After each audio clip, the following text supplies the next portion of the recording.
ఇప్పుడు మనం పెరిఫార్మిస్ సిండ్రోమ్ వల్ల వచ్చే సైటిక్ పెయిన్ ఏదైతే ఉందో వాటిని తగ్గించుకోవడానికి ఒక ఇంపార్టెంట్ ఆసనం ఒకటి ఉంది. దాన్నే సుప్త ఏకపాద రాజకపోతాసన అంటారు. దాన్ని ఎలా చేయాలో ఇప్పుడు మనం తెలుసుకుందాము. ఇప్పుడు ముందుగా మనం బోర్లా పడుకోవాలి. ఇలా పడుకున్న తర్వాత మొదటగా మనం రెండు మోకాళ్ళను మనం ఇలా బెండ్ చేయాలి. బెండ్ చేసిన తర్వాత ఇన్హేల్ చేస్తూ మన రైట్ లెగ్ ని లిఫ్ట్ చేసి, ఎక్సేల్ చేస్తూ మన రైట్ లెగ్ ని లెఫ్ట్ తొడ పైన ఇలా పెట్టాలి. ఇలా పెట్టేసి ఇప్పుడు వీడియోలో చూపిస్తున్నట్టుగా ఇలా మనం లెఫ్ట్ లెగ్ ని ఇలా నీని హగ్ చేసుకొని ఎక్సేల్ చేస్తూ ఫోర్హెడ్ ని మీ దగ్గరికి తీసుకురావాలి. ఇలా చేసినప్పుడు మీకు ఇక్కడ గ్లూట్ మజిల్స్ లో చాలా స్ట్రెచ్ అనేది రావడం మీరు గమనించవచ్చు. ఇక్కడ గ్లూట్ లో మీకు స్ట్రెచ్ వచ్చి ఈ పెరిఫార్మిస్ మజిల్ అనేది ఆ స్టిఫ్నెస్ ని రిలీజ్ చేస్తుంది అనమాట. అలా చేయడం వల్ల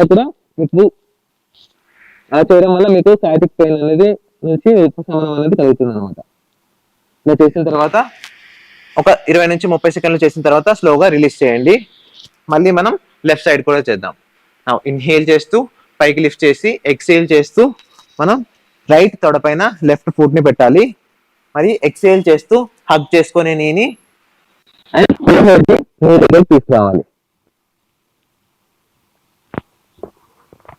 ఇలా 20 నుంచి 30 సెకండ్లు ఉన్న తర్వాత స్లోగా ఎక్సేల్ చేస్తూ రిలీజ్ చేయాలి.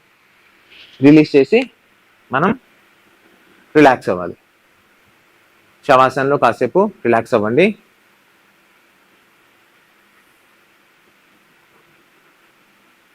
ఈ సైటిక్ ప్రాబ్లం ఉన్న వాళ్ళు ఎక్కువగా చేసుకునే ఆసనాల్లో ఈ సుప్త రాజకపోతాసన అన్నది చాలా ముఖ్యమైన ఆసనం అన్నమాట. సో ఇక్కడ నుంచి మనం తీసుకోవాల్సిన జాగ్రత్తలు ఏంటివి సయాటికా ఉన్నప్పుడు అని మనం తెలుసు. ముఖ్యంగా సయాటికా ఉన్నప్పుడు తీసుకోవాల్సిన జాగ్రత్తలు ఏమిటంటే, మనం జర్కీ మూమెంట్స్ ఏవైతే ఉంటాయో, సడన్ మూమెంట్స్, జర్కీ మూమెంట్స్ ని వాటిని ఎంతవరకు వీలైతే అంతవరకు అవాయిడ్ చేయడం చాలా మంచిది.